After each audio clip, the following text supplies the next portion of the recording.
Welcome to Daybreak on Trust TV, reaching you from Abuja, Nigeria's capital. I am Ayuba Ilya. Thank you so much for joining us. Super excited to have you, really.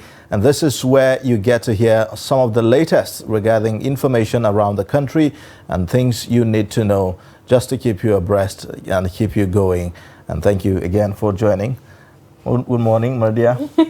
Oh, did I say Mardia? Sumaya? No, it's fine. Now take it. No, you can't take it. Good morning, Ayuba. Good morning, Nigeria. Thank you for joining us on Daybreak on Trust Television. This is a very beautiful Monday morning. It's top of the week, and would have to see what would unravel. But Ayuba, during the weekend there was the day for advocating for violence, against women, and we saw a lot of protests or rally happening.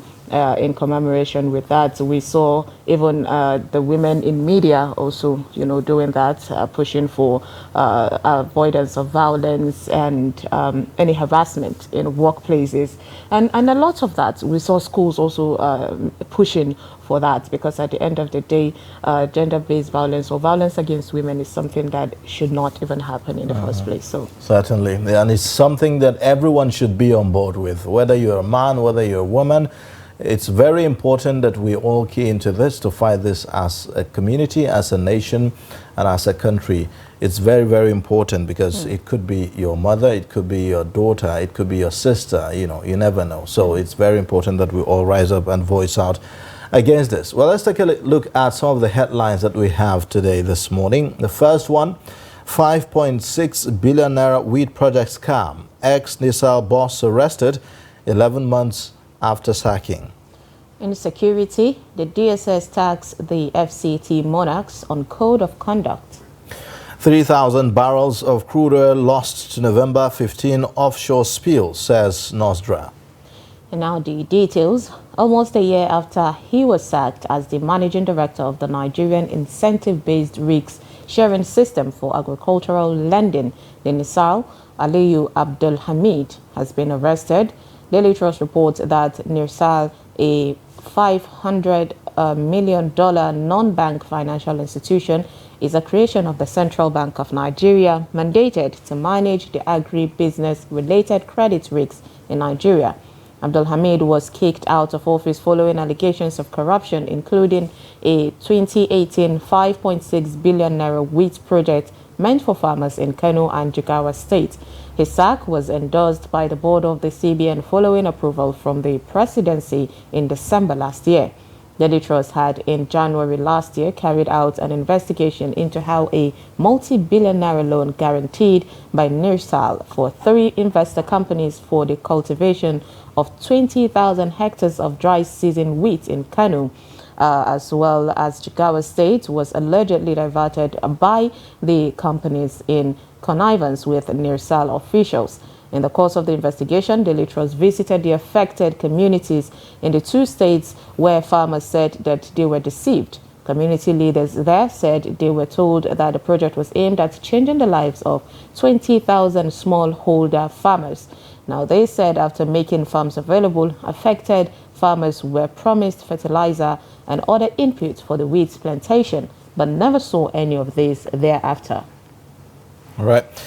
The Federal Capital Territory Administration has called on the traditional rulers and community chiefs in the territory to comply with the Code of Conduct guiding traditional institutions. The director of the FCTA, Department of State Services, Adamu Gwari, made a call during the end-of-year media briefing on the activities of the department while responding to the measures being put in place by FCT administration to mitigate another case where a village chief was arrested by security agencies for abating banditry and kidnapping of a traditional ruler 2 years ago. Gwari explained that there are windows they use in ensuring that checks and balances are in place to ensure that no traditional ruler with questionable character could escape appropriate sanction, even if the person happens to be a greater chief. He said in the restructured security committee, the FCTA now involves traditional rulers in a non-kinetic approach where the district heads meet regularly with the village heads and convey the decision reached at the meeting with the greater chiefs through the owner of Abaji. About 3,000 barrels of crude oil were lost to the November 15 oil spill from the offshore Egina floating production storage and offloading, the FPSO vessel of the Total Energies. The facility, located 130 kilometers off the Atlantic coastline from Port Harcourt, the Rivers State capital, has capacity to produce 200,000 barrels of crude daily and can store 2.3 million barrels on board.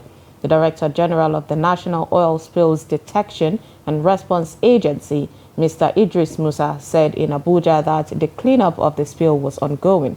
He said the NOSDRA and Total Energies did not spare any effort in tackling the pollution to minimize its impact on the environment, a development that kept the spilled crude from reaching the coastline. He stressed that spills cleanup required collaborative response of oil industry stakeholders, which in this case deployed aircraft and 5 vessels in the application of 15,000 liters of liquids to clean the waters. All right. Now, Nigeria's commercial banks may be required to increase their capitalization in the coming months in order to support the ambition of the federal government to grow the economy to $1 trillion by 2026 and $3 trillion in 10 years. Now, Governor of the Central Bank of Nigeria, Yemi Cardoso, made the remark while unveiling the bank's monetary policy thrust and economic outlook for 2024 at the 58th Annual Bankers Dinner and Grand Finale of the 60th anniversary of the Chartered Institute of Bankers of Nigeria, CIBN, in Lagos. The report. Cardoso, who was the keynote speaker at the forum, says presently Nigerian banks have passed the stretch test, which suggests that they have the strength to support the $1 trillion economic target of President Bola Tinubu. The CBN governor, who hinted that the Apex Bank will be directing banks to increase their capital base in line with the objective, assured that there is no doubt that Nigerian banks can mobilize the needed capital requirement to fund such an economy. It's not just about the stability of the financial system in the present moment, as we have already established that the current assessment shows stability. However, we need to ask ourselves, will Nigerian banks have sufficient capital relative to the financial system's needs in servicing a $1 trillion economy in the near future? In my opinion, the answer is no, unless we take action. Therefore, we must make difficult decisions regarding capital adequacy. As the first steps, the central bank will be directing banks to increase their capital.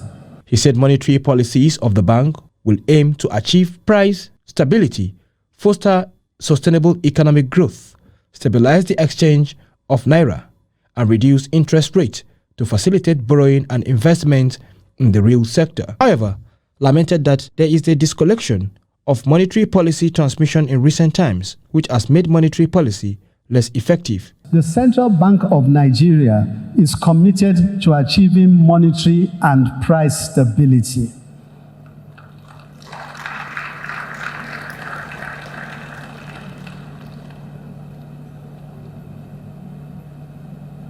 This is not just a technical objective, but it has real-life implications for the well-being of all our citizens.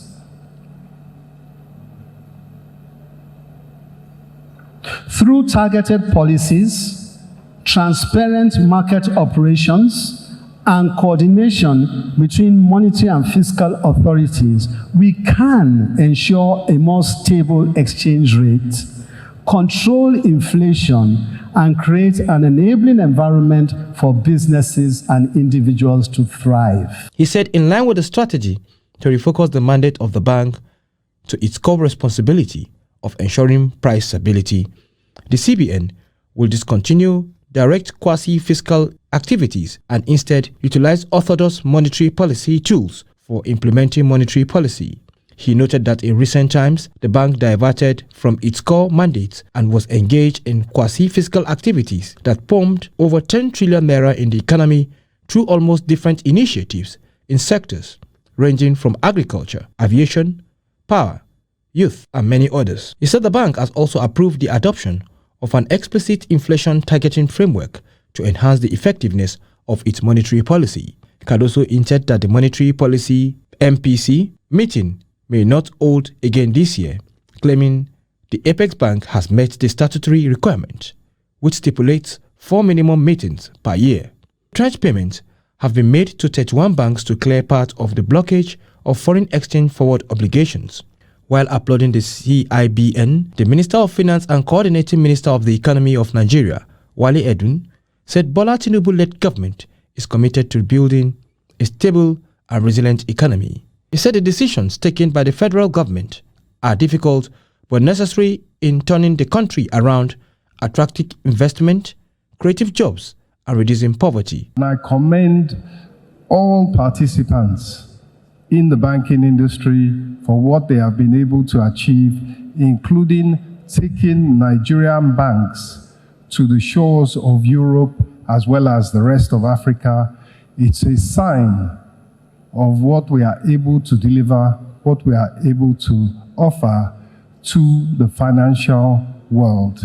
Chairman of the body banks, CEOs, and Managing Director Zenith Bank, Mr. Ebenezer Onyegu, called for the support of the reforms introduced by the CBN. Vice President Kashim Shettima and Lagos State Governor Babajide Sanwo-Olu were represented by a special advisor to the President on National Economic Council NEC and Climate Change Rukaya El-Rufai, and Lagos State Commissioner for Finance Mr. Abayomi Oluyomi, respectively.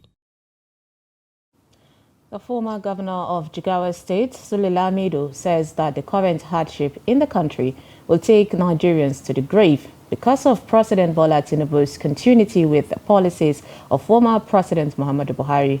Lamido speaks to Media Trust Group's Northwest Bureau Chief Ahmed Detti in Kano. The report. Cost of living crisis in the country may worsen, according to report, because the number of Nigerians living on less than $1 per day may rise to 40 million. President Bola Tinubu had, after removing fuel subsidy on May 29th, asked Nigerians to endure the hardship that followed for a prosperous future. For the former Minister of Foreign Affairs, Sule Lamido, Nigerians were the architect of this problem by bringing the APC to power, rejecting the PDP at the election in 2015 and the subsequent elections. After 8 years, Tinubu came, he still continued where Buhari stopped. So the next destination is our grave. It's our next destination, the grave.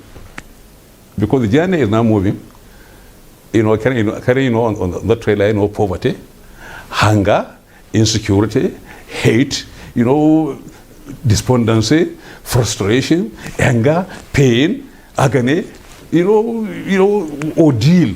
And the destination is the grave. On the allegation that the ruling party is turning the country into a one-party state, capturing state it lost on the ballot through the law courts, Lamido believes those in power do not exhibit the character of statesmen. When they try to win every election by hook, they'll say, okay, go to tribunal. That's what they say. They'll do all they can to win the election. And they'll say, okay, fine, go to tribunal. And by the time you go there, they're there earlier than you. Isn't it? I mean, if the whole CGN of Nigeria would attend a party organized by G5 governors and show its own support for them, it says a lot about judiciary. He also dismissed insinuations that imposing his son led the party to lose the election in his native Jigawa state, saying he was rather humiliated by his party and former President Goodluck Jonathan because of partisan political interests. Ahmed Detti, Trust TV News, Kano. The Vice President Kashim Shettima has described unity, cultural diversity as root of development and progress in Nigeria and Africa as a whole. The Vice President disclosed this during the Akesan Day celebration at Ikperu, Ogun State on Saturday. Trust TV's Abbas Ibrahim Dalibi reports. Akesan Day is a traditional festival celebrated yearly in Ikperu area of Ogun State, southwest region of Nigeria. It is a celebration of women in entrepreneurship and leadership in Africa. The 37th Ake Sunday was celebrated dynamically on Saturday, where sons and daughters of Ikperu land from Nigeria and abroad, as well as their friends and well-wishers, graced the historical event in their colorful traditional attire. The paramount ruler of Remo land and the chairman of Ogun State Council of Obas highlight the importance of the historical celebration. To Remo people,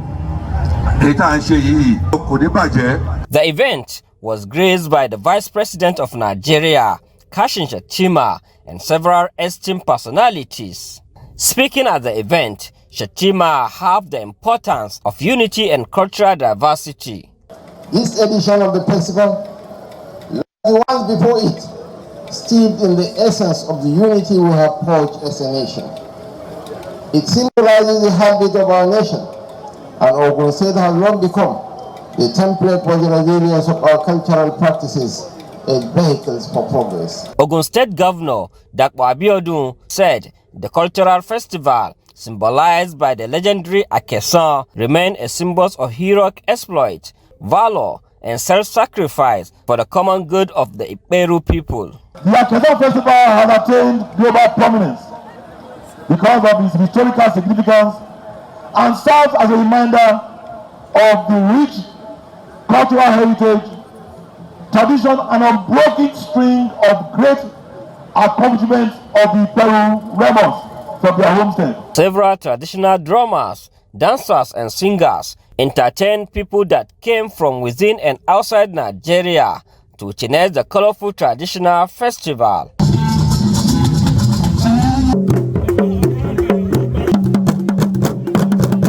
Abbas Ibrahim Alibi, Trust TV, Lagos. A beautiful display of culture there. Now moving on, despite the infusion of modernity into the ancient business of blacksmith, the operators are still earning a living from it. Now some blacksmiths say that if supported with the modern tools, they can compete favorably in the market. Trust TV's Bello Musa visited Gidam Makera in the ancient city of Zaria and sent in this report. They are blacksmiths, also known as Makera in Hausa, and the place they ply their trade is called Makera. This has been their source of livelihood for years. This serves as the local industry which produces tools for households use, farmers, and weapons for war in the ancient days. This house has been in existence for hundreds of years, and it was the then Emir of Zazzau, Malam Abdul Salam, that gave our forefathers the land to build the house when they migrated to Zaria. It is one of the historic houses in Zaria.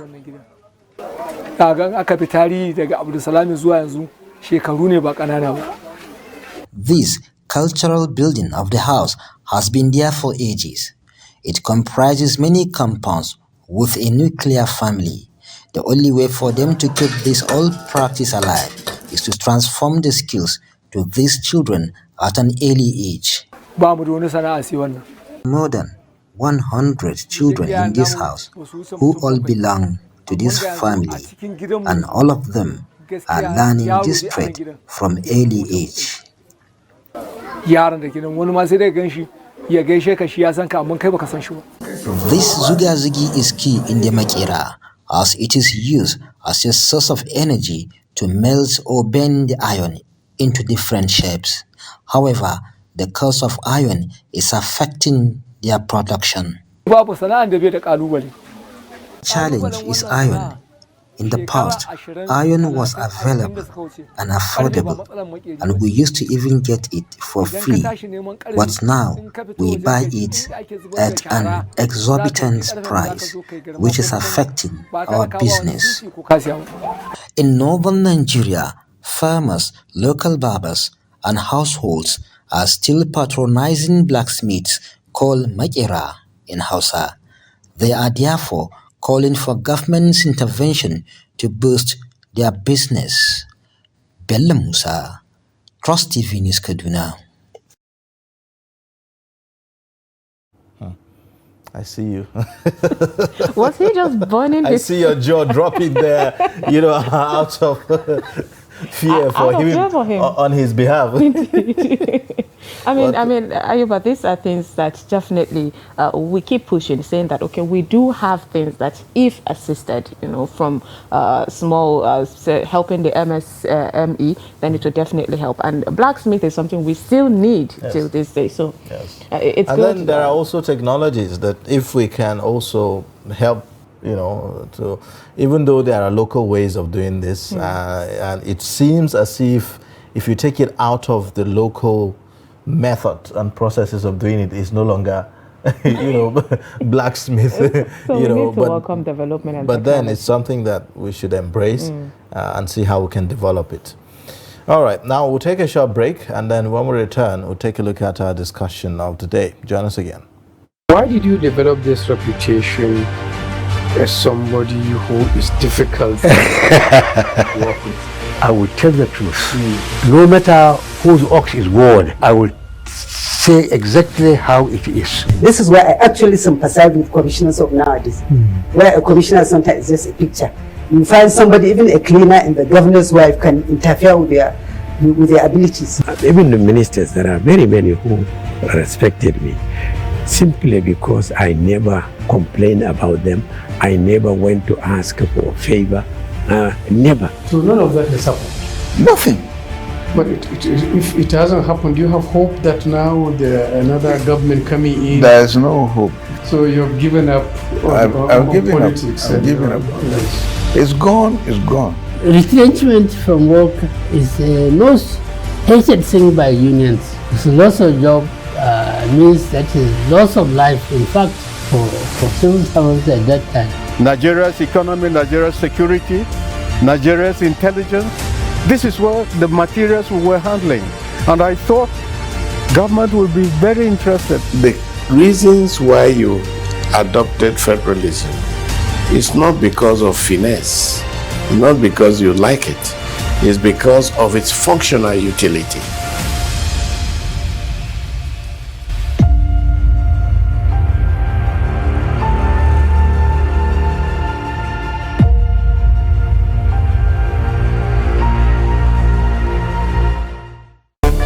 What NAFDAC is doing is making sure we are safeguarding the health of the nation. 80 million people have been accounted for that have glaucoma worldwide.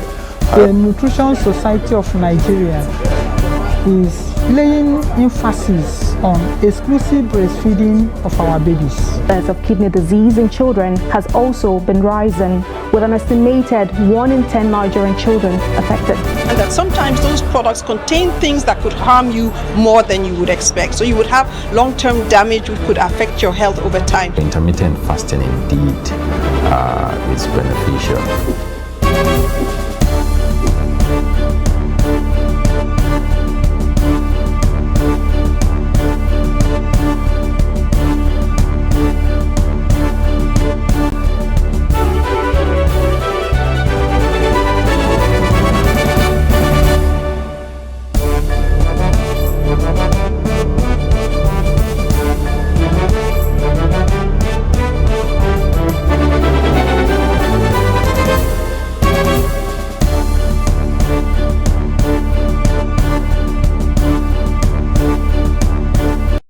We started manufacturing leather since 1958. But the most important thing is that if the system is checked correctly, we won't have where we are now. If somebody has depression, they may just be very irritable and unproductive in the office. So you find on average already about 1 in 4, 1 in 5 Nigerians already have a mental illness, a mental health condition that needs some form of attention. No matter how good an economy is, if the federal government goes bust, believe me, everything in the economy is just a matter of time it will go bust. So first of all, about maybe slightly above below 70% is in federal government securities. If government has banned importation of fertilizer and states are doing it at the level of governance, but I believe that production and distribution of fertilizer should be left to the private sector. This is the general multi-purpose card, and it has a chip here. So this chip is about 80 kilobytes. The one that you get from the bank for ATM is just 4 kilobytes. So this is like 20 times.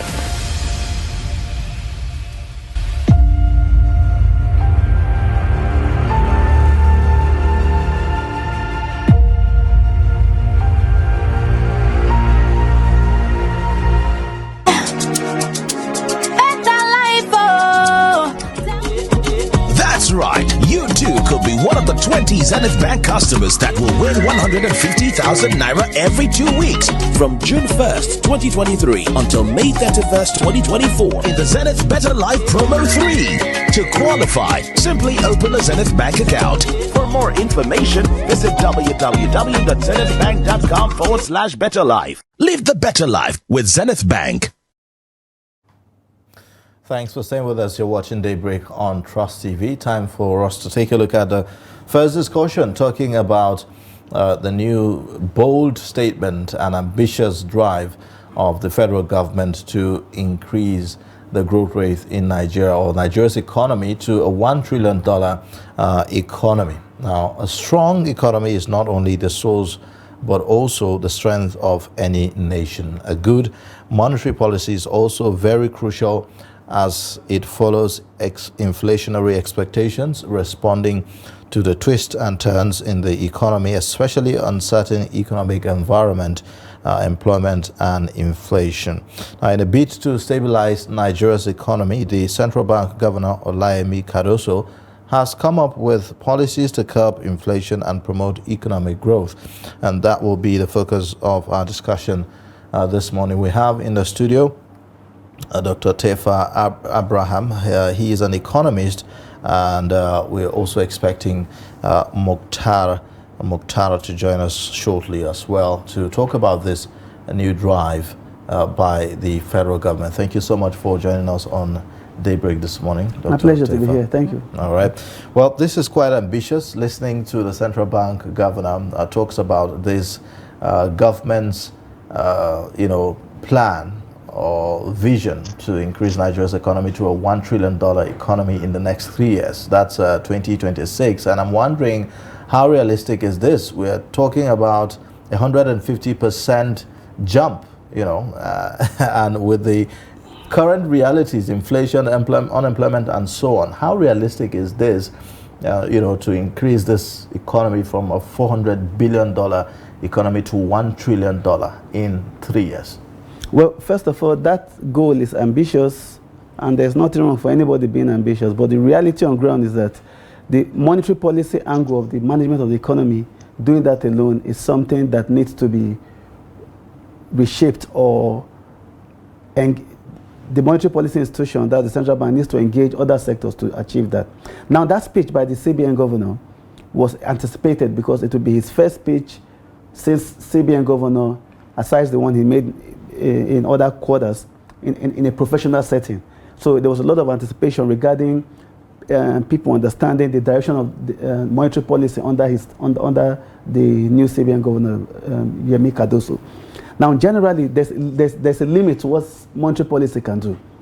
And for me, that speech was really, really blown out of too much proportion. Monetary policy works together with fiscal policy, income redistribution policy, and other interventionist policy of the government. And central bank is the apex bank. Central bank policy works through commercial banks.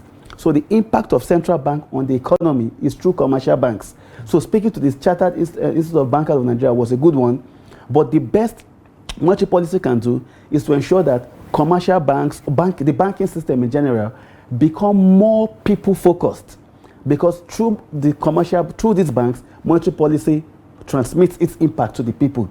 So I expected the central bank governor to emphasize why banks should give loans to people at very reduced interest rates, why banks should deepen financial inclusion, why banks should ensure that they have branches in hard-to-reach areas, and underserved populations have access to banking services. They're able to take up mobile money accounts and have access to banking products, because the impact of central bank policy on the economy is as good as how many people are using the banking system. The experience in the last 3 years does not show that people have confidence in the banking system, where people could not access. Even right now, there's a seeming impression of cash crunch. You go to POS, you want a certain amount, they give you less. You want a certain amount, they give you less. These experiences of people cannot be pushed out overnight. So why that CBN governor's speech was nice in terms of giving the corporate world in the banking space that confidence, there was need for that speech to deepen more regarding how CBN under Yemi Cardoso will achieve its target of price stability. The speech said monetary policy will focus on price stability, but it did not say how. It's important to trickle these things down. So that leap from monetary policy to 1 trillion naira economy does not work out in monetary policy equation. Central bank policy works on the economy through the quantity theory of money, the velocity of money transmitting its impact to price and quantity. So how CBN will move from turning the Nigerian economy to 1 trillion is something that I'm not saying it's not possible, but it's not something the CBN can do alone. It's something that they need to partner with microfinance, every sector, to ensure that the banks deepen access. In that breath, then it makes sense that the central bank governor is, stating that there's a plan to ask commercial banks to increase their capital base, isn't it? So that they can be able to fund this 1 trillion. Increasing the capital base. What makes us economists, aside studying BSc, MSc, PhD economics, is the ability to have published research right about the economy in totality, from all the principles that we were disciplined from undergraduate to master's to PhD, using our thinking, our philosophy, our graphs, our theories, then our empirical data that we use to validate economic theory. We are not just economists on air because it's media that tied to economists. We are disciplined economists. We are trained. We are members of the Nigerian Economic Society. I'm saying that the approach of bankers heading CBN is what is giving the current governor of CBN this perspective of banks just increasing capital base. Study the history of bank capitalization. The history of increasing banking capitalization is to avert issue of banks failing. Once upon a time, Nigeria had like more than 90 banks. These banks some were mushroom, collapsing, depositors' funds just being trapped, investors losing out, although investors are always allowed to face the risks on their own, but depositors are to be protected through the NDIC. Savannah Bank, many of those banks crashed. So there was need to recapitalize so that banks that are not strong enough can come together and have that strong force. So they reduced from 20 to 25, and then the banks became stronger. And Nigerian banks are amongst the 1,000 banks in the world. But today, the economics for pushing for this capitalization does not rhyme with the tempo of the Nigerian economy. Look at our recent GDP figures. Services sector, for which banks belong, is the one that's driving GDP growth. Amidst poverty, amidst inflation, amidst unemployment, services sector, banks combined with telecoms, ICT are the ones driving the economy. Banks' profit after tax is in billions of naira. Why not come up with something that will make banks give back to their own system, and then to ensure that banks are stronger? But so in essence, you're saying that the banks are not ready for this kind of recapitalization or increase in the capital base? Is that what you're saying? For me, from a regression perspective, looking at the history of banking capitalization, asking banks to recapitalize now because of exchange rate instability, because of inflation rate instability, may not be appropriate, or may not be as easy as the CBN governor might have thrown out there. Okay, just hold your thoughts. Yes. Yeah, hold your thoughts. We'll take a short breather now, and then when we return, the conversation will continue. Human beings know what is right. If they don't want to do what is right, they will give you 1,001 reasons why they are doing the wrong things. They see themselves as conquerors, and other people have been conquered. When the when the opposition and the press keep parroting that phrase, government has failed, but we will not be here, hold on, we will not be here, sitting down here, if government has failed. There has been almost total collapse of the security outfit, and the terrorists are taking advantage of this.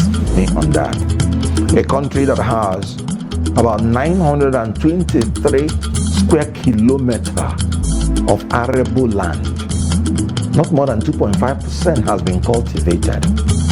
Of course, you, the Nigerian citizen, will also have your say via our phone-in numbers on your screen. The issue of appointment in Nigeria has become more political than doing the right thing for the country.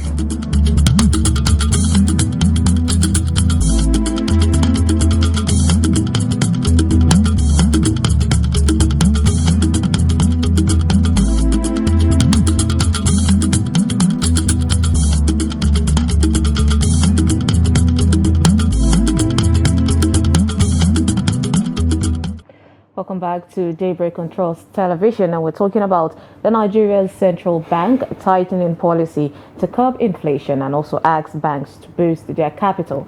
And we have in the studio, before we went on the break, Tefa Abraham. He is an economist, but also we have been joined now by Mukhtar Mohammed, who is a financial analyst, to dive into this topic properly. Thank you for joining us. My pleasure. Okay, so first of all, I would ask you, Mukhtar, what is your take on these new policies by the central bank, the governor of the central bank? I think it's a good policy if you look at the long-term prospect. But again, he's talking about all these policies driven towards 1 trillion naira economy. The government should be telling us, putting up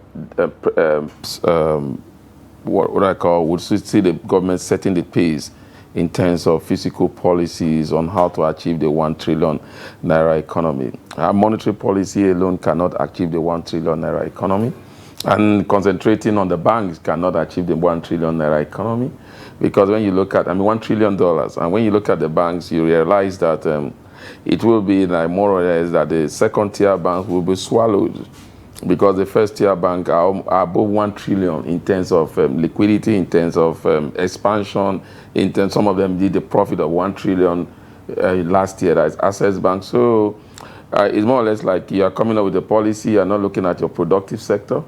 The productive sector should be what would drive the 1 trillion naira economy, $1 trillion economy. And I don't think the CBN should be telling us we want to start the 1 trillion now. Why we are looking for stability. Stability is key before you begin to drive towards achieving your 1 trillion. You have not been able to keep stability, especially microeconomic stability or monetary stability in terms of exchange rate volatility. And then you are thinking of what you think is most important now is to drive $1 trillion economy. It's good policy. Like we always say, we are not developed policy in Nigeria. Timing.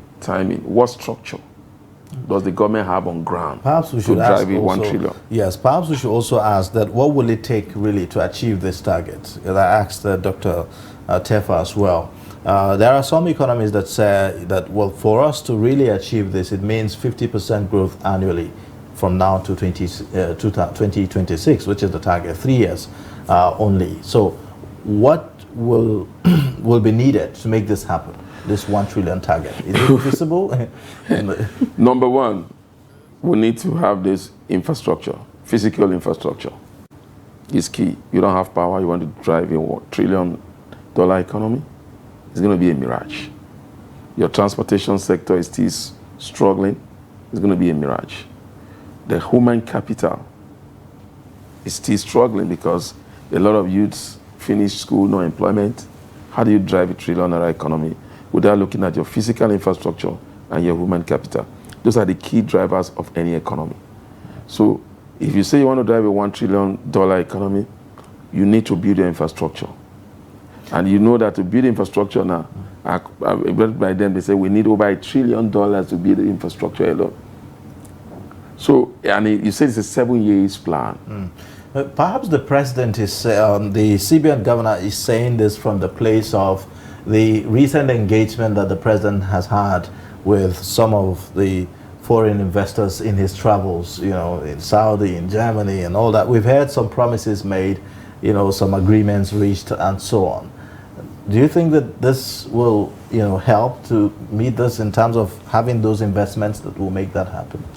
The president has the right to even promise us a $2 trillion economy. He's the president. He sees things from the overall perspective, from federal, state, local government. He sees from a multi-sector perspective. But the CBN governor should be a technical person that speaks on monetary policy. That speech by the CBN governor, just throwing $1 trillion economy to Nigerians without explaining how monetary policy will achieve that. Remember, we are coming from an Emefiele era where bankers headed the CBN. And Yemi Cardoso is a replica of that. So what in the international economy, international players are looking out for, the pulse, the rational expectation from investors, consumers, and government agents, national and global, and what they are looking out for is whether Yemi Cardoso's regime will follow the pattern of Emefiele.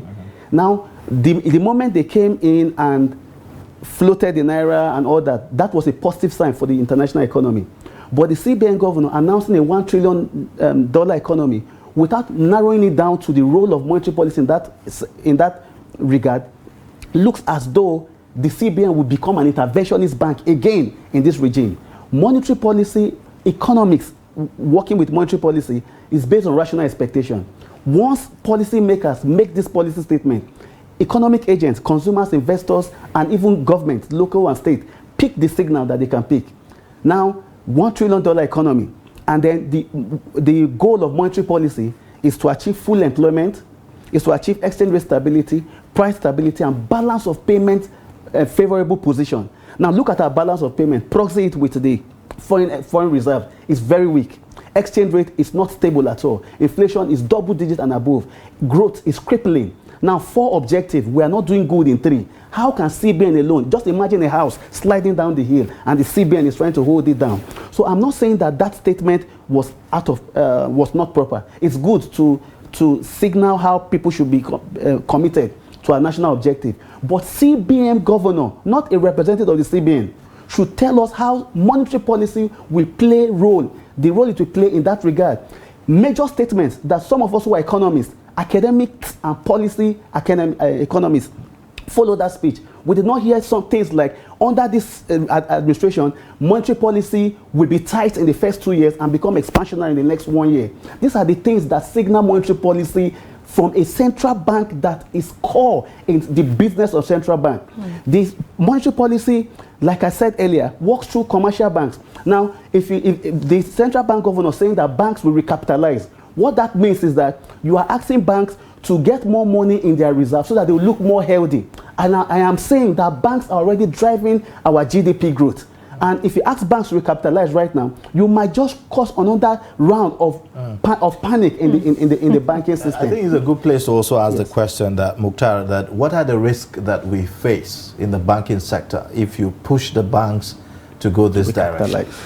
Well, you need to look back. I think when Tulode came with the $25 billion then, 25 billion naira, everybody said, wow, our bank can no more. Our bank would never go under. Oh, we have steady. They had so much money. And at that time, they started investing foreign, Dubai, everywhere. They were all over the place, roadshow and everything. At the end of the day, what happened? Because you're just thinking of $1 trillion economy. You're not looking at human capacity. Can the bank withstand $1 trillion economy as it stands? You say recapitalization is just one. It's just one. So you're just concentrating, like he said, you're just concentrating on recapitalization. You are telling the banks, yes, the financial sector should drive the economy. Fantastic, which is done all over the world. Because in terms of, you want to look at capital, you want to look at funding, fine.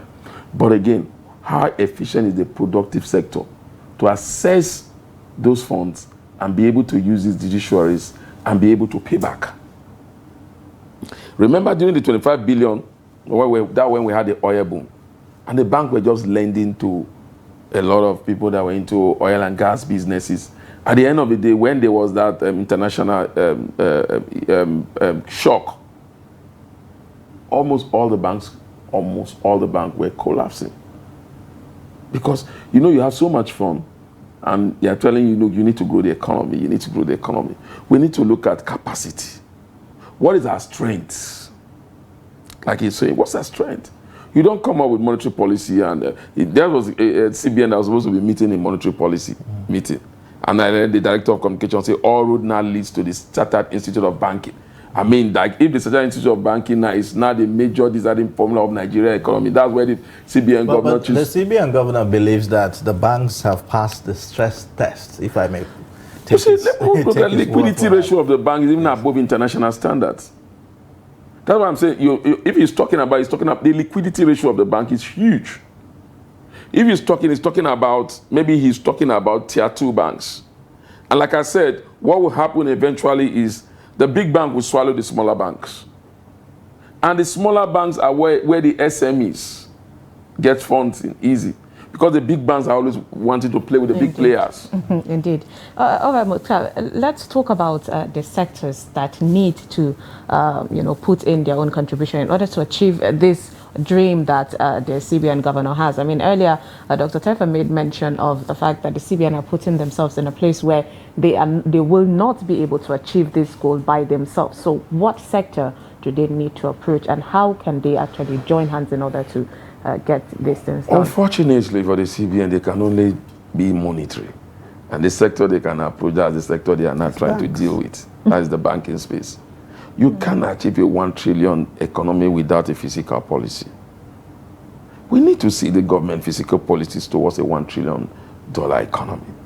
You see what happened in the Mephiles time was that we saw a CBN that was driving monetary policy, and at a point the CBN saw an executive that were not available to drive the physical policy, and they got themselves into the physical side. They started doing direct lending, they started intervening, they started doing direct intervention. What should be driven by the physical side? And that is why we are in the mess that we are today. Now, I like the word you use, dream. It's a dream, it's a big dream. And he said in the next 7 years. Fantastic, but like he said, let him come and give us specifics. In the next 1 year, this is what we will achieve towards the $1 trillion economy.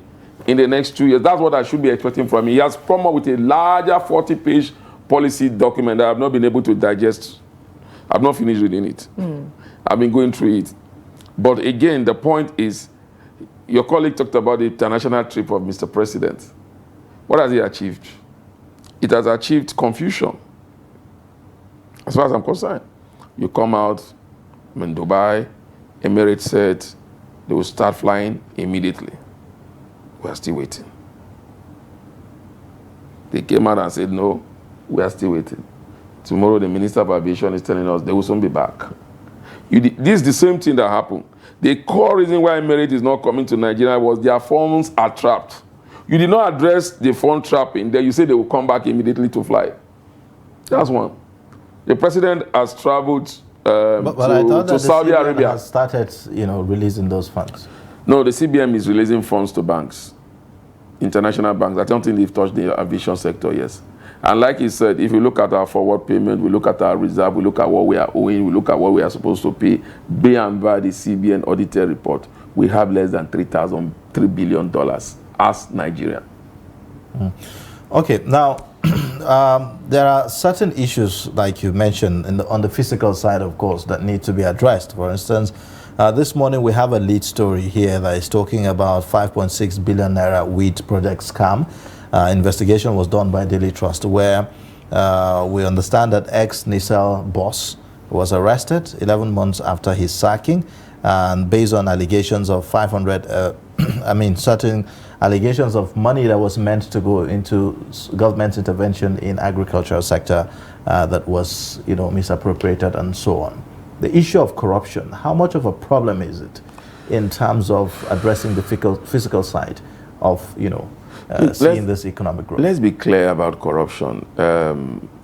Corruption can only be dealt with systems, cannot be dealt by strong men. What we've seen being addressed here is that strong men, when you have a strong man at the helm of affair, everybody sit up. You need to build structures. There's no economy in the world that does not have one measure of corrupt activities or the other. But when corruption is now embedded in your most virtually every aspect of your economy. It's a big problem. And the only way you can deal with corruption is have a structure that will empower somebody. These corruptions are not perpetuated by one man. It has to pass through processes. So you need to make those processes as open as possible. Now, that is where we come about structural reforms in the civil service. How can one man be able to steal 5 billion? How did it happen? He took advantage of the system. So when you're talking about fighting corruption, you should talk about bringing a system that is difficult, and the only way you can do that is digitize it. Make it digital. Let's be able to come out and make your operation open. You saw what happened in Lagos State, where they went to the procurement saying, oh, we are going to proclaim this and that. And the government said, oh, it was a typographical error, it's not true, we are not spending. Those are the type of things that you make it open and people begin to question it. So for me, dealing with corruption has become like almost a part of life in this country. To handle corruption, you need to put up a system, a structure that makes it difficult. In the private sector, they will tell you that an MD cannot approve within this limit. It has to pass through this limit. It has to go through a board. They have to be able. But what we see here, we see the Federal Executive Council going every day to award contracts without even plan. These rules are there even in the civil service, isn't it? They are there but they are not in the system. That's what we're talking about, the structure. The structure. Corruptions take advantage of the structure and the system. If you have a strong system, I'll give you an example. Before, it was not easy. It was so easy to perpetrate crime in Nigeria, go away with money, because you open various accounts and you can just move money from point A to point B.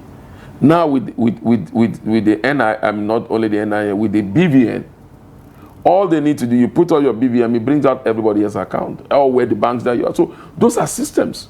So it's not more easy. You can track my funding.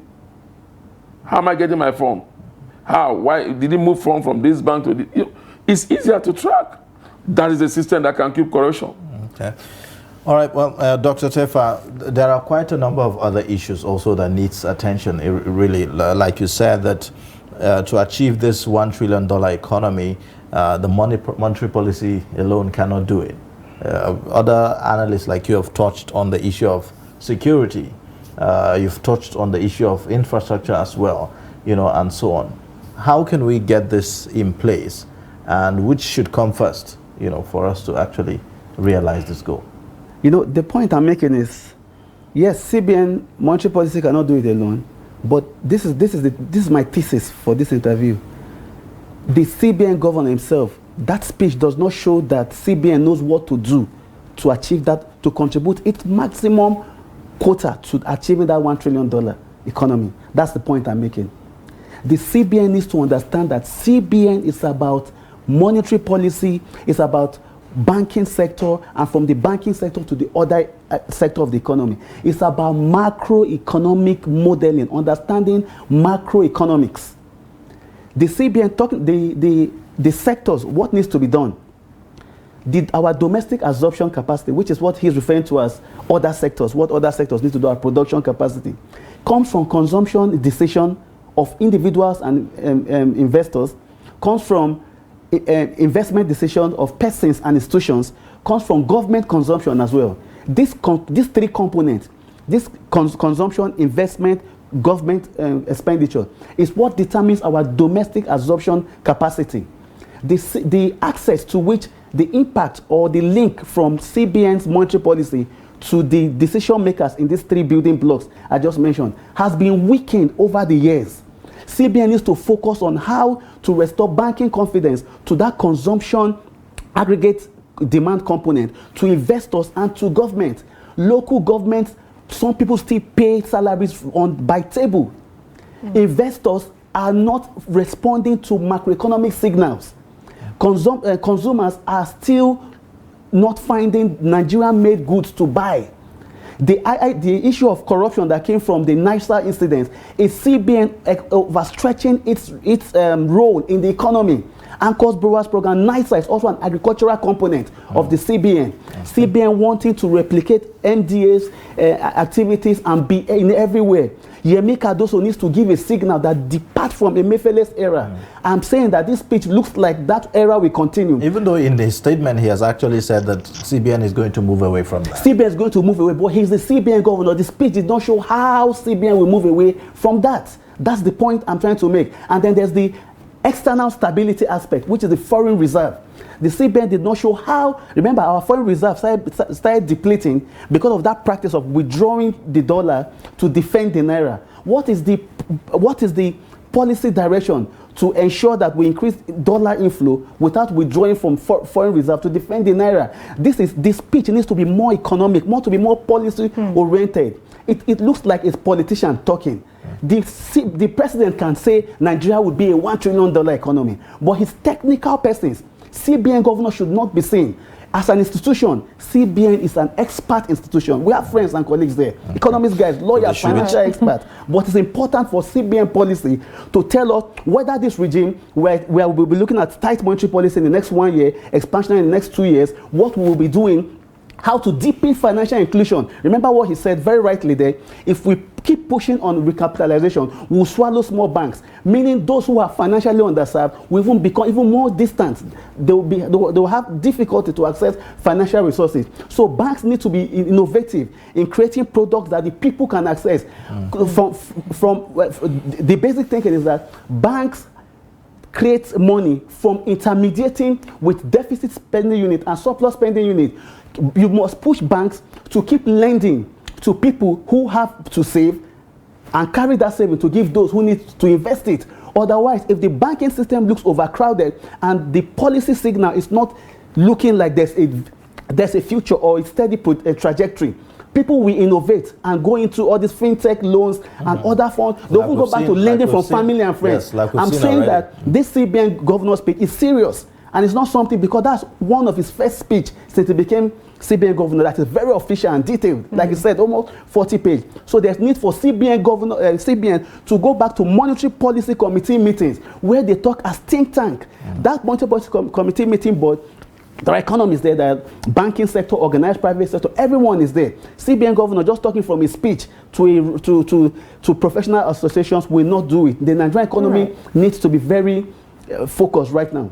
Okay, Mukhtar, let me throw this question at you. Let's talk about the foreign exchange. It's one of the things that is also attributing to where we are right now, you know, the inflation rate, where there is still no stability on the naira. The naira keeps devaluing. I mean, we keep seeing it right there. So one of the things that the CBN governor says is that they will allow the market forces to control this. To control the foreign exchange market. Do you think that is the best solution at this time? Look, they've already done that, and you can see the repercussion of it, because when you're doing a policy like that, you need to think about your war chest also. When I mean your war chest, your liquidity. No economy in the world leaves its currency to market forces to determine. You don't just leave your economy to your currency to market forces, because market forces will always look for advantageous ways to deal with your currency. If the CBN was liquid enough to say, look, you are not saying you should do direct you should just directly intervene like what you do, 200 million weekly. No. You know that you said the exchange rate is supposed to drive between 700 and 750. Then when you see that the currency is going above that rate, you intervene in the productive sector. You make liquidity available to the autonomous foreign exchange market. That control, that demand and supply, that brings down the exchange rate. So floating of the naira is not something we are used to. We have been used to manage control. So that's why you are seeing the kind of volatility you're having, and you don't have the liquidity. Now, how do we earn liquidity in the foreign exchange market? Just 4 ways Nigeria earn liquidity in trade, and now mostly trade that we earn liquidity more is in oil and gas, in our crude oil sale, Nigerian diaspora, foreign direct investors, portfolio investors. When you look at these 4 causes, until recently, the crude oil theft reduced our earning. Foreign direct investment is practically non-existent. Portfolio investors are not there. You need to look at the motor on the Nigerian stock market, realize that Nigerian investors that have been driving this market. Remittance from the diaspora, it's not that it used to be, because they are coming out from a COVID-infected economy, and most of them are now not even translating those efforts they used to send directly into the Nigerian banking system. They are now using fintechs, they are now using other means, so the money is not finding its way into the system. Now, what I expect Yemi Cardoso to be doing is, in this first year, how do we stabilize the exchange rate? Okay. That is what you should be driving on. All these policies and policy you are driving, without exchange rate stability, you will not be able to achieve it, because you are talking about the $1 trillion economy because of the exchange rate that have eroded. Bank firms have been eroded by the current exchange rate. That's the challenge. So you need to be thinking of the productive sector. How do you attract investors? You came up with this floating of the naira. You thought it would attract investors. Rather, it has not attracted investors. It has brought volatility. After the CBN governor's speech, the exchange rate in the parallel market has moved from 150 to 1,200 and something naira. That shows you that they were waiting for that statement. The statement did not address the COVID, and you see the exchange rate in the parallel market will keep on galloping. Okay. We'll see how the stock market will respond to his speech today, and then you begin to know where the economy is driving. Well, thank you so much. We have to put an end to the discussion at this point. We look forward to having these discussions again. It's not the end of it in totality, but subsequently engaging with you further. Dr. Tefa Abraham, an economist, and also Mukhtar. He is a financial analyst. Thank you so much indeed for joining us on Daybreak this morning. Thank you for having us. Thank you. All right. Well, that's it. We'll take a short breather now. When we return, we'll continue with the show with the highlights and also a look at some of the stories on the front pages of our newspapers. Join us again. We started manufacturing leather since 1958. But the most important thing is that if the system is checked correctly, we won't have where we are now. If somebody has depression, they may just be very irritable and unproductive in the office. So you find on average already about 1 in 4, 1 in 5 Nigerians already have a mental illness, a mental health condition that needs some form of attention. No matter how good an economy is, if the federal government goes bust, believe me, everything in the economy is just a matter of time it will go bust. So first of all, about maybe slightly below 70% is in federal government securities. If government has banned importation of fertilizer and states are doing it at the level of governance, but I believe that production and distribution of fertilizer should be left to the private sector. This is the general multi-purpose card, and it has a chip here. So this chip is about 80 kilobytes. The one that you get from the bank for ATM is just 4 kilobytes. So this is like 20 times.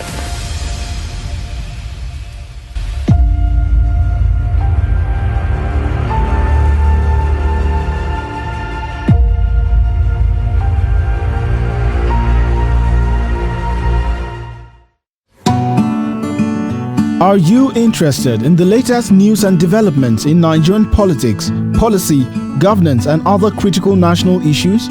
Look no further than Daily Politics on Trust TV. Our panel of experts and key people in government provide.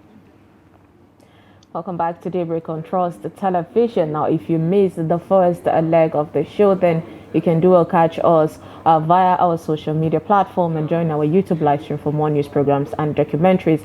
And right now, we'll start again by taking a look at some headlines this morning.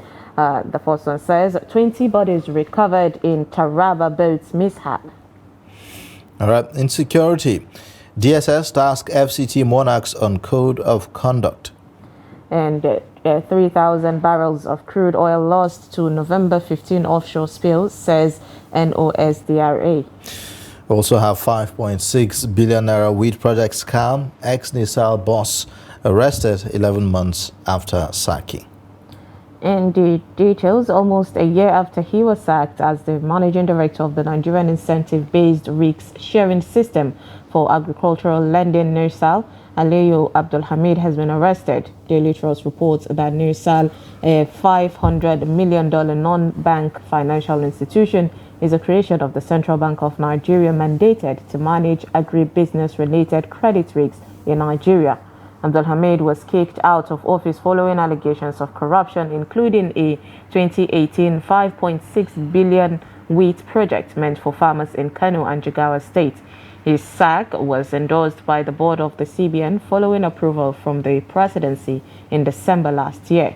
The Daily Trust had in January last year carried out an investigation into how a multi-billion-naira loan guaranteed by the Nirsal for 3 investor companies from the cultivation of 20,000 hectares of dry season wheat in Kano and Jigawa State was allegedly diverted by the companies in connivance with Nirsal officials.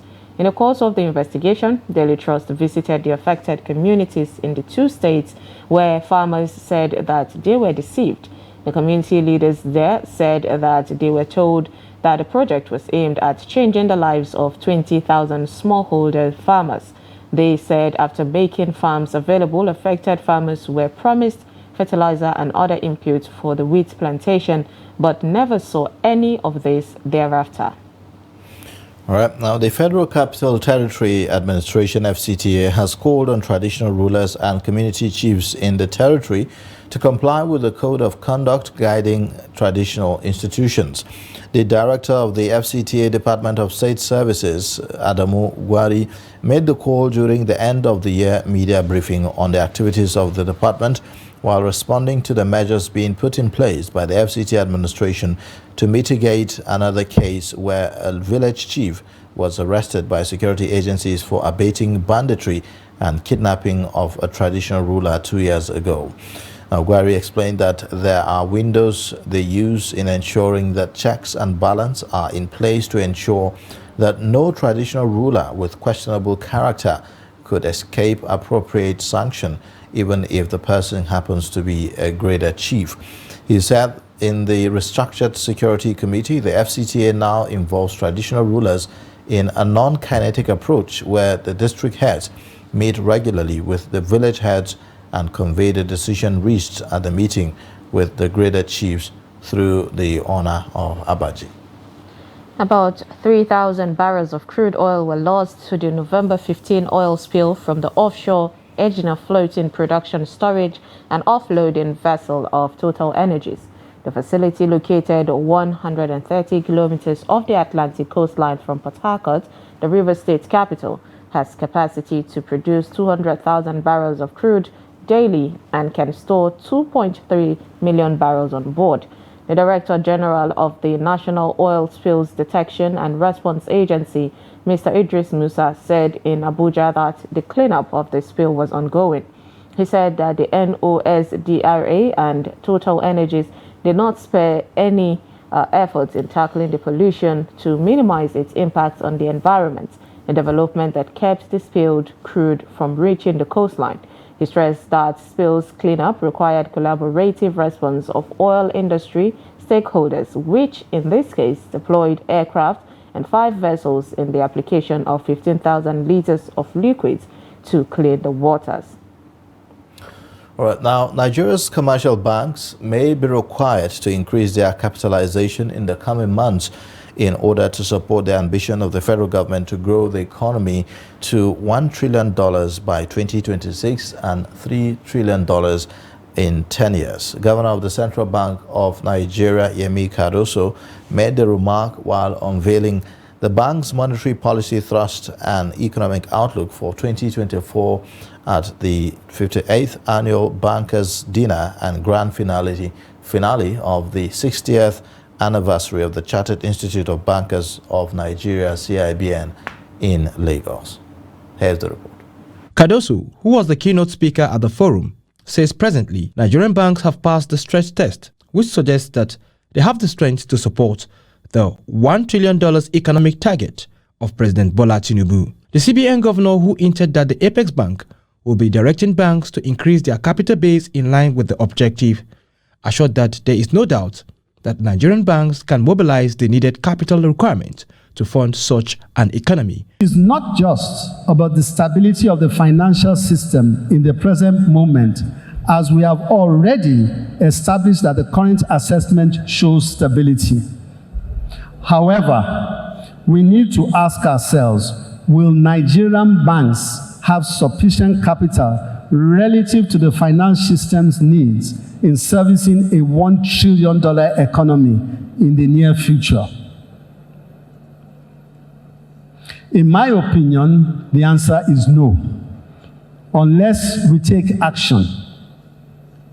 Therefore, we must make difficult decisions regarding capital adequacy. As a first steps, the central bank will be directing banks to increase their capital. He said monetary policies of the bank will aim to achieve price stability, foster sustainable economic growth, stabilize the exchange of naira, and reduce interest rates to facilitate borrowing and investment in the real sector. However, lamented that there is a disconnection of monetary policy transmission in recent times, which has made monetary policy less effective. The Central Bank of Nigeria is committed to achieving monetary and price stability.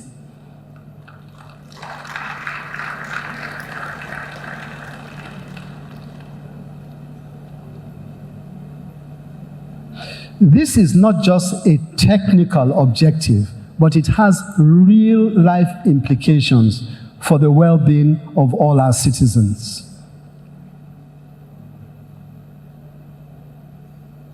Through targeted policies, transparent market operations, and coordination between monetary and fiscal authorities, we can ensure a more stable exchange rate, control inflation, and create an enabling environment for businesses and individuals to thrive. He said in line with the strategy to refocus the mandate of the bank to its core responsibility of ensuring price stability, the CBN will discontinue direct quasi-fiscal activities and instead utilize orthodox monetary policy tools for implementing monetary policy.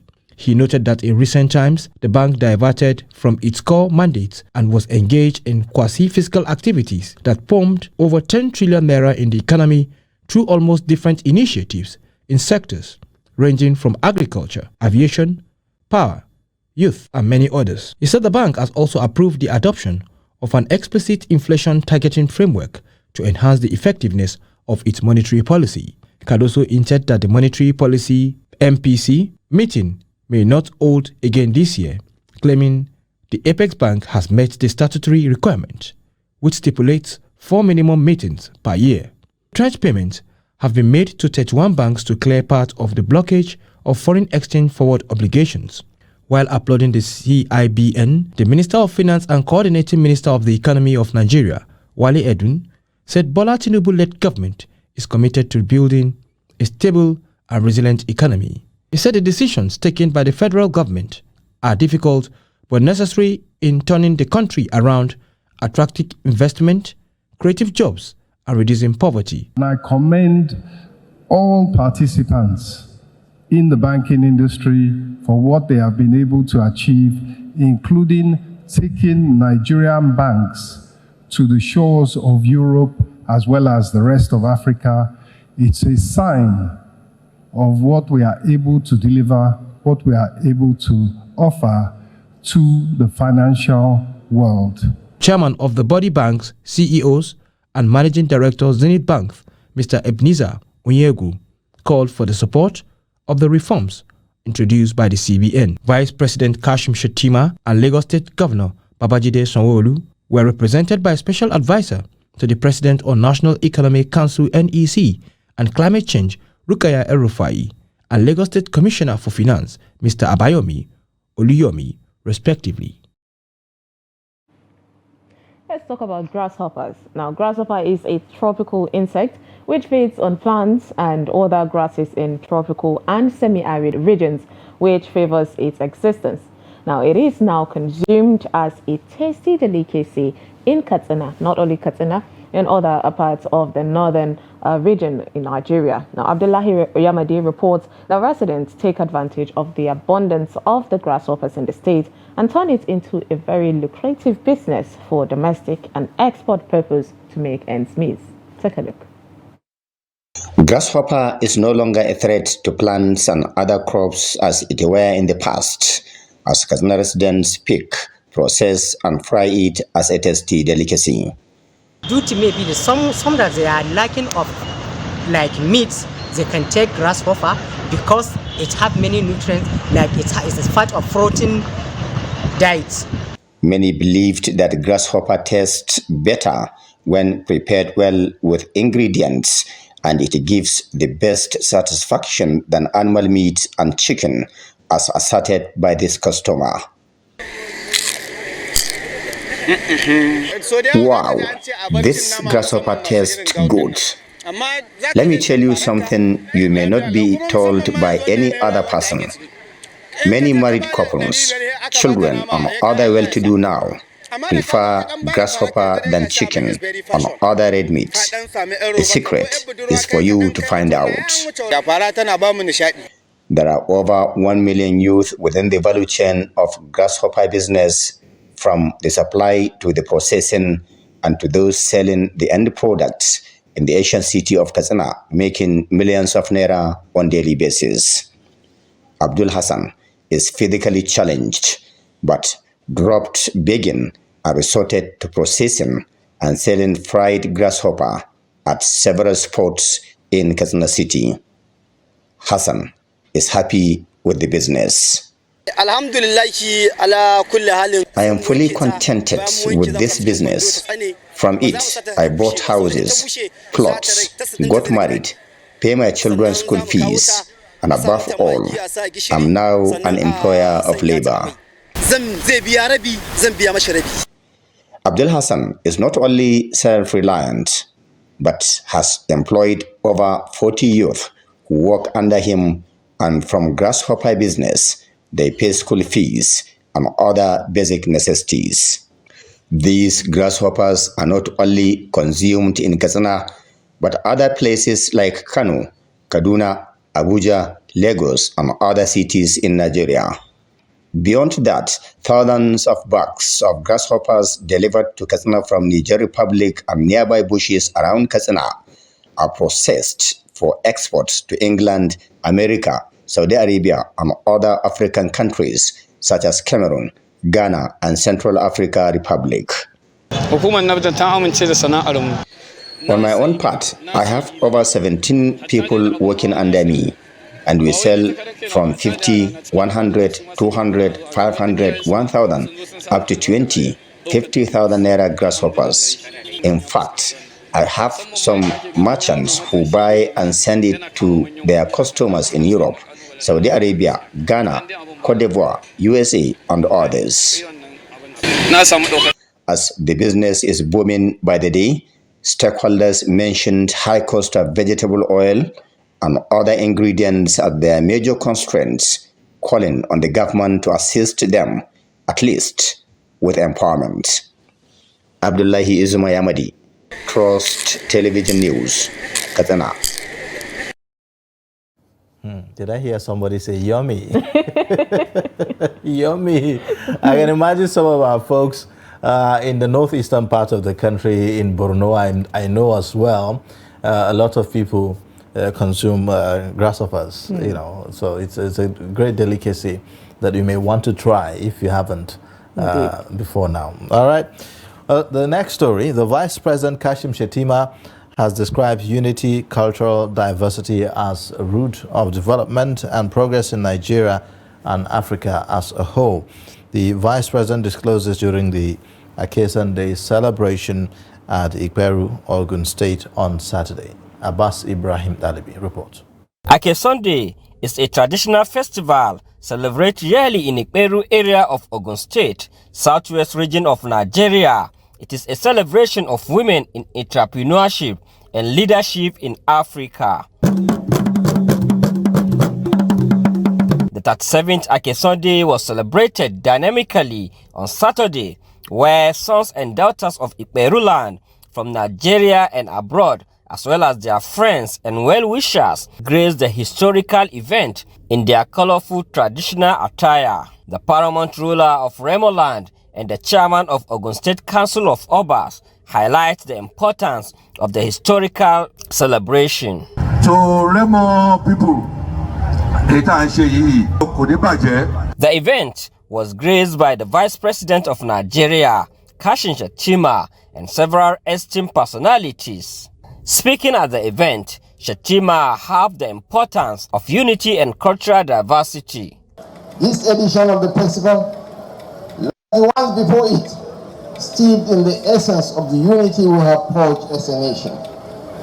It symbolizes the heartbeat of our nation, and Ogun State has long become the template for the resilience of our cultural practices and vehicles for progress. Ogun State Governor Dakwa Abiodun said the cultural festival, symbolized by the legendary Akesan, remain a symbol of heroic exploit, valor, and self-sacrifice for the common good of the Iperu people. The Akesan Festival has attained global prominence because of its historical significance and serves as a reminder of the rich cultural heritage, tradition, and unbroken string of great accomplishments of the Peru rebels from their homestead. Several traditional drummers, dancers, and singers entertained people that came from within and outside Nigeria to witness the colorful traditional festival.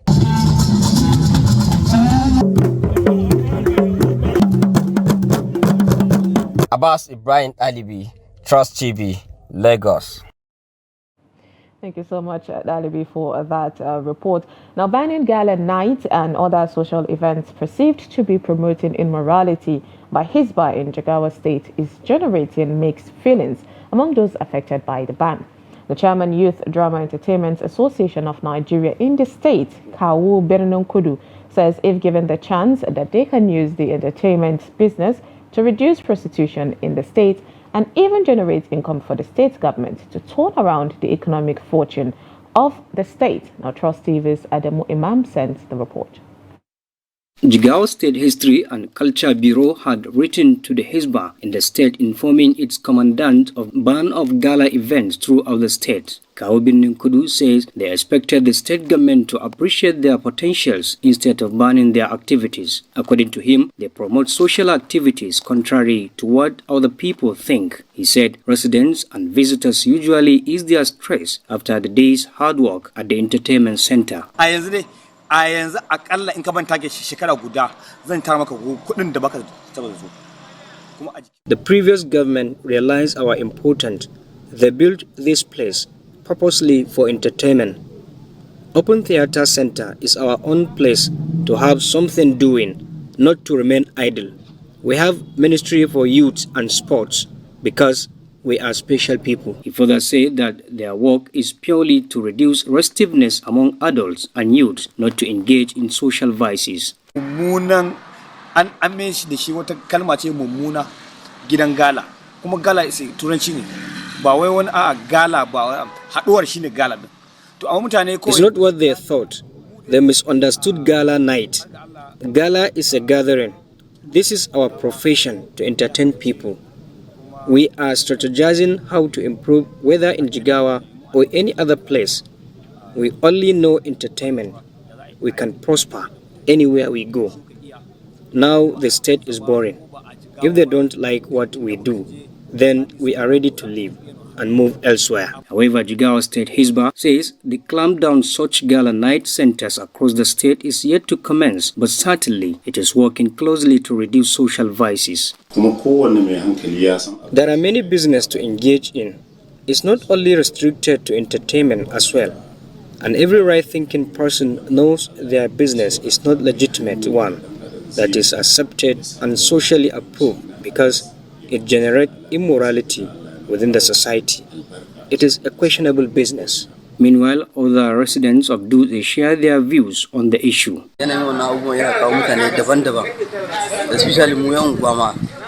If the place will bring insecurity, it's better to stop it completely. We, the residents, are witnessing different kind of visitors, and the said social gathering will last till around 11 or 12 midnight daily. In fact, we are in support of the temporary closure. Ana mu tunani a takur da lokacin da muke lokacin nan kafin wannan zuwan wannan lokacin yan gala komai shiru. Our belief here in Takur, before now we are enjoying visitors here. They always boost our local trades. We easily get what we want to buy, but now the area is so boring. For instance, looking at the town, no social activities, if not at the open theater center here.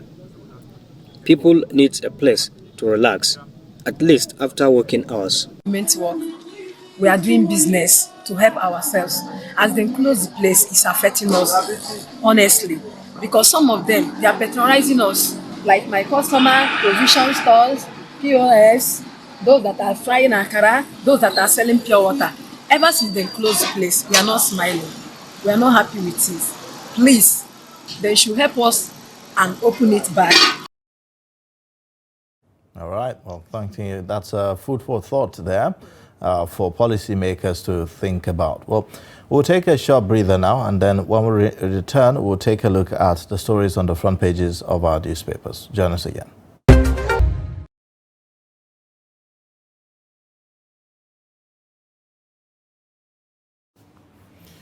All right, thanks for staying. Now, look at the front pages of our newspapers this morning. We'll begin with the Daily Trust newspaper, where the lead story says, it talks about the 5.6 billion naira wheat project scam. It says, ex-NISA boss arrested 11 months after sacking. You have the riders nabbed lobbying for reappointment, bowled away 32 official vehicles. The DSS says no comment on that. You find all the details on the front page and also on page 4. Above the lead story, Wike Fubara feud continues to put Rivers on edge, and that's on page 12. You have also consider economic indices before banks recapitalization. Experts tell CBN. So that's a part of what we discussed earlier on the show. Confusion as Lagos-Abuja flight diverted over weather on page 35. You also have FG raises committee to crash cooking gas price. Tinubu pledges full university at autonomy. And then Catholic priest remanded for impregnating a teenager in Anambra. And the last story there, ECOWAS court orders amendment of Nigeria Press Council Act on page 6. These are the main stories on the front page of Daily Trust today. Let's take a look at the Daily Sun this morning. The major story there says, banks jittery over fresh recapitalization plan. The riders there says, the OPS, others ask CBN to peg banks' capital base at 100 billion naira. And DMBs begin merger talks. You find all the stories on page 2 of the newspaper at that. Now we have a Joko Stroff Memorial, Igbo heavily indebted to Jonathan. Bianca says ex-president stood by Igbo leader in life and death. You find this on page 26. There's a pictorial of, we'll move from that pictorial. Beside it, we see Abuja residents on edge as bandits terrorize 4 area cancel and beggars banned in the federal secretariat. We have 87 trillion naira debt, suspend loans of 2 Nigeria's 36 states over misspending, Sarab tells the World Bank. Edo IGR to hit 70 billion in 2024, says Obaseki, and takes Edo Economic Summit to China. Also woos investors with the business-friendly reforms and other incentives. The Deputy Speaker, Kalu Mole's bill for National Apprenticeship Scheme. We have gunmen kidnapped mother a monarch. Such situation there in Imo State. Enugu residents center loud mba for addressing water scarcity and call for more reticulations and warn the vandals. You find this on page 28.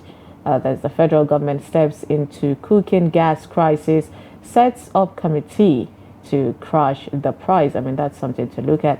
We have the 3,000 barrels of crude oil lost to November 15 offshore oil spill. That's according to the Nostra. Now, these are some of the stories on the Daily Sun this morning. All right, let's move on to the Nations this morning. The major story says CBN revises measures to cut food and energy inflation. Cardoso to unveil plans, and also the government cautions producers against exports amid soaring gas price. You'll find all these stories in the Nation newspaper there. Below the headmask, it says ECOWAS condemns attempt to truncate democratic government in Sierra Leone. Shaibu's declaration renews Edo 2024 battle with Obaseki and clash of camps likely at venue. At the bottom there, we see United Nigeria Airlines explains diversion of Lagos-Abuja plane to Asaba. That's another thing that has been making Nigerians talk, especially on different social media platforms. Above the headmaster, it says $134 million AFDB's loan will boost dry season famine and also the food security. We have the federal government woos foreign investors with 100% FX repatriation. You find this on page 8. Adeleke's absence on anniversary day raises dust in Oshun, and NDLEA swoops on drug party and arrest organizers in Oshobo. Now, these are some of the stories on the Nation's newspaper this morning. All right. Now let's take a look at the Guardian newspaper this morning, where you have the lead story. It talks about, it says, banks brace for new monetary policy conduct regulation. You have that, all that on page 6. So the story talks about the Cardoso's returns CBN to traditional monetary policy regime, price stability, new FX guidelines and legislations, new capital base for Nigerian banks, monetary tightening to continue till the second quarter of 2024, a new framework for payment service policies. You also have below that, coup scare. Sierra Leone declares curfew as ECOWAS condemn plot. NBS imperative of creating stronger, vibrant data system. Goba aftershocks. Kogi queries Monarch as APC gives Kano AG ultimatum. Women lawyers canvass castration of rapist. You have also Seraph urges World Bank to suspend loans to states. The judiciary and justice, the judiciary and justice, Tijo Muhammad's concern. You'd find, some analysis on that on the page 12 of the Guardian newspaper today. Well, that's that for the front page of the Guardian newspaper. All right, this, of course, would start by reviewing, the front pages of the national dailies with Suleiman Obangaya, the CEO of Sky Limits Media Group, an editor and former deputy president of Nigerian Guild of Editors. Thank you for joining us this morning. Thank you for having me. Good morning. All right, let's start with the major story in the front page of the Daily Trust newspapers that says ex-NISA boss arrested about 11 months after sacking. I mean, what is your take on that? Don't you think it took too long on holding someone accountable for something, almost a year before holding him accountable for something that affected lives of people? I mean, we're talking about the farmers that could have benefit from that. Yeah. Okay, they say it is better late than never. So the fact that he has now been arrested 11 months after being sacked is still commendable. Let me also start by commending the Tinubu administration for the clear intent to bring to book those who dip their hands in our collective patrimony, taking everyone for a fool, thinking they could run away with it. And this particular story shows the audacity of some of the corrupt in Nigeria. The fact that this same person that has been sacked 11 months ago was arrested at a point of lobbying, trying to lobby for another appointment or appointment into the very office he was sacked from. You know, it tells you about the audacity of some of the people, holders of power at various levels in Nigeria. You know, in 2018, let's take a little bit look at what really happened. In 2018, the government of Nigeria, through the Central Bank of Nigeria, earmarked 5.6 billion naira to boost farming production in Kano and Jigawa states. Farmers were mobilized and they cleared their farms, waiting for farming implements as well as fertilizer. Unfortunately, none was provided. Then a few months later, in faraway Ras Al Khaimah, United Arab Emirates, the son of the MD, or the immediate first MD, a guy called Imran, was arrested by the security services of the UAE, driving in a Lamborghini Urus car worth $400,000. You know, he was also wearing one of the most expensive wristwatches in the world, you know, at the time. And the same boy who was attending I think RAC, American University in Ras Al Khaimah, was found to have engaged in intense money laundering. I don't know for who, was it for his father or for whoever. He was arrested by the security services in the UAE. He was a student, I think, up to 2016, but they kept monitoring his account and they saw humongous figures being credited, and they arrested him. That same boy was also, you know, inducted in Nigeria for a 2 billion naira ICT contract scam, you know. So these are the kind of things that happen in Nigeria, and especially under the immediate first administration of President Muhammadu Buhari. Muhammadu Buhari's case is one that I will say somehow defies nature, because they say a system gets rotten from the head, something like that. I've forgotten exactly what the adage says. But unfortunately for Buhari, he was clean.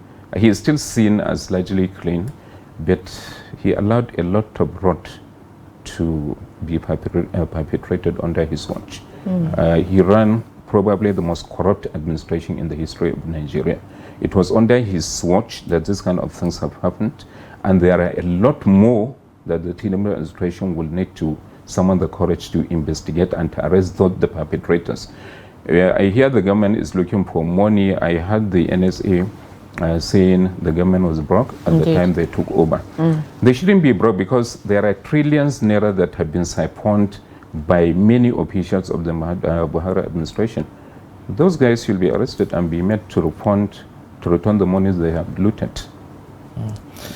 All right. Well, quite a number of stories also, even though we've talked about the recent statements by the central bank governor at the dinner of the Chartered Institute of Bankers Association, Chartered Institute of Bankers, where he made some very, very critical statements that is likely going to have, or I would say is already having an impact on the economy, talking about recapitalization for banks. And reports are showing from the Punch newspaper, if you take a look at the lead story, it says banking consolidation, mega banks boost 10 trillion naira capital base, others seek fresh investors. You have the Daily Sun newspaper leading with the story that says banks jittery over fresh recapitalization plan with the riders, others, OPS, others ask CBN to peg banks' capital base at 100 billion naira. Then you also have DMB's begin merger talks. So that's the banks are talking about merger among themselves. Also, you have the Tribune also lead with a similar story. Why CBN governor is right on bank recapitalization expert. And also the Guardian is also leading with the story around that. So obviously it's a major story for today. Economists are already analyzing the pros and cons of this. And one of the fears that have been expressed by two of them that we just had on the show is that this whole idea of asking commercial banks to increase their capital base is likely going to see a collapse of some of the smaller banks, what they call the tier 3, banks, and then they will be swallowed up by the tier 1 banks and so on. Should we be scared about the disruption that is likely going to be caused by this move? Well, for me, I don't think we should be scared.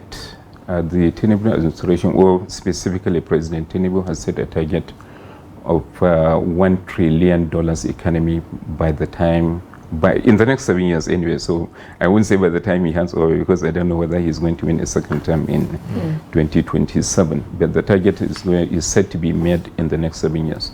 There is no way that target can be made with banks that are weak in financial base. 100 billion naira that people are bandying about does not measure up to, the minimum capital base of a bank that can compete globally. And our banks should be able to compete at the global space. Even in the Nigerian economic space, there are so many gaps, banks being unable to, give out loans to productive sectors of the economy because of their weak capital base. So talking about the smaller banks, somehow a solution, because of the fear that these smaller banks could be consumed by the big ones, I don't think it is enough for us to continue to run our banking system on a weak base.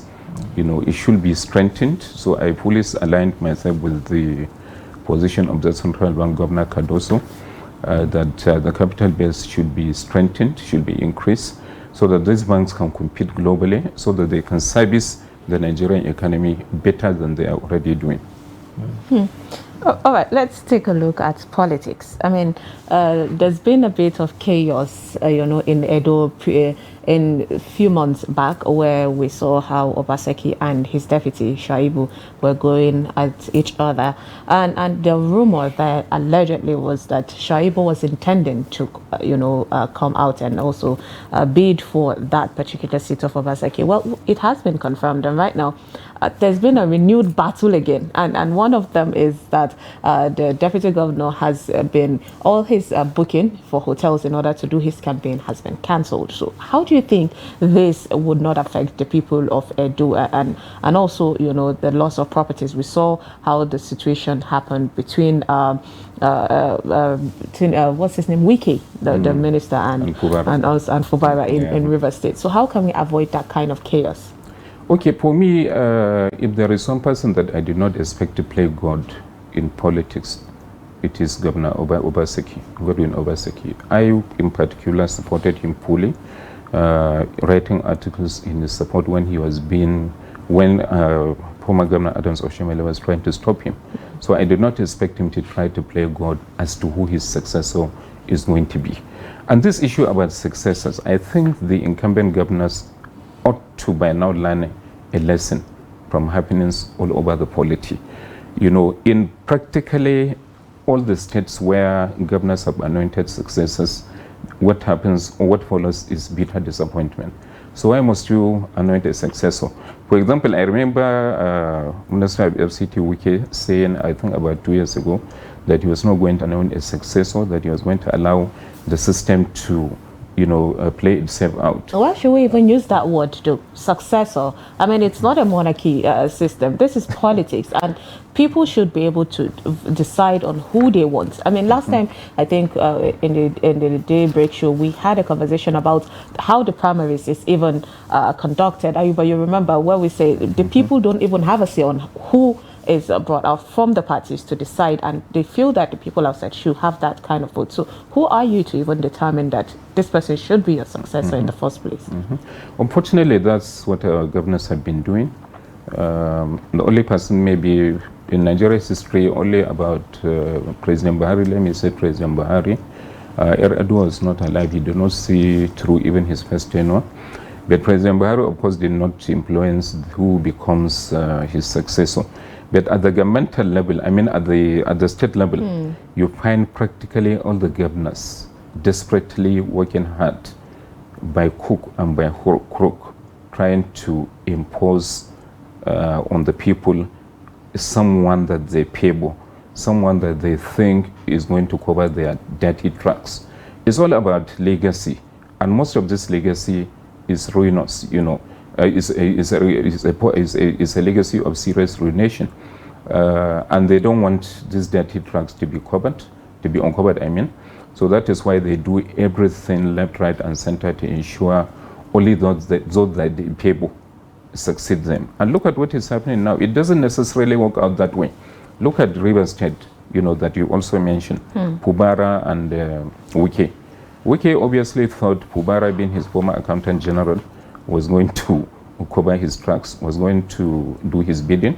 Unfortunately, there is a limit to the kind of dictation that an incumbent will take. Let me give you a small example. There used to be a governor who finished his tenure in 2007. He was a governor of a Southeast state from 1999 to 2007. And he ensured that one of his key aides succeeded him. But you know what happened afterwards? This former governor will run to his village far away from the state capital and summon the governor every now and then. When the governor arrives, he will be told that Oga is sleeping. And he will have to wait for hours until that former governor wakes up. And when he wakes up, he will now issue him directives as to what he was going to do. In Rivers, it's almost the same thing. There is an allegation that what prompted all these things is merely an appointment of 3 persons that Governor Pubara did without Wike's authorization.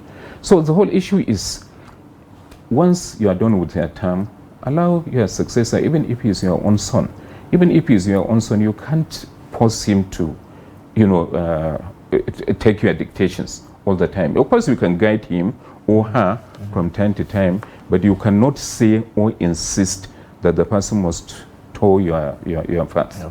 You know, that's the problem. All right. Well, there's also another story here that I'm seeing on the Guardian newspaper. Over the weekend, we saw the commemoration of the, you know, ending of violence against women, a day that was commemorated in that regard. And women lawyers are canvassing for castration of rapists. This is an argument, should I say debate now, that has lingered for some time now. People calling for castration of rapists and so on. And they believe that this will curb, or I would say to an extent reduce the cases of rape that we are recording in the country. What do you make of this call, and what's your own take? Well, first of all, rape is one of the most heinous crimes that anyone could commit anywhere on the globe. So for me, I fully align myself with the position being canvassed that rapists should be castrated. You see, there is serious need for us to enact laws, you know, that deter criminals from committing crimes. If the laws are soft, for example, you have resources, you commit rape, you are jailed. All you need to do probably is to, you know, give heavy bribe, and you could end up having maybe 1 year, 2 years as your punishment instead of the 20 years or so that our laws provide for. You know, lawyers or the judges themselves will find a leeway, always creating a lacuna which they will leverage upon, you know, to ensure that the perpetrator, in as much as he has resources, but escapes. But it's looking more like the challenge with the issue of rape cases is more with the prosecution, you know, of the offenders, rather than the punishment itself, because it looks like the laws have taken care of the issue of the severity of the punishment, but then proving the case in court remains a big challenge. Do you think that our security forces, maybe police or the prosecutors, have what it takes really to, you know, see to the execution of people who are, you know, offenders who are involved in rape? Well, I think that has to do with the need for our government to help these prosecutors. I mean, especially the policemen that prosecute such offenses. Abroad, especially in, let's say, United States, United Kingdom, once you commit rape, it can easily be proven scientifically. You know, it's not just by hearing the testimony of the victim and the alleged perpetrator. They use scientific means to simply prove it. Even if a rape case takes place 10 years ago, they have a means of establishing it. As far back as 10 years, there have been cases like that that have been proven, and the perpetrators are now in jail. So we should also evolve a system where perpetrators of these heinous crimes are nabbed using scientific means rather than the oral testimonies that can easily be manipulated. That can easily be manipulated. Indeed. You know. All right. Thank you so much, Suleiman Obagaya, for giving us your take on the front pages, of course, of the national dailies. The CEO Sky Limits Media Group editor. Thank you so much for joining us. Thank you for having me. Thank you. All right. And with that, of course, we wrap up Daybreak on Trust Television. Do not forget you can follow us across all our social media platforms and join our YouTube live stream for more news programs and documentaries. I am Sumaya Abubakar. Have a lovely day. And I am Ayuba Ilya. Thank you so much for watching. Join us again tomorrow for another time on the program. Bye for now.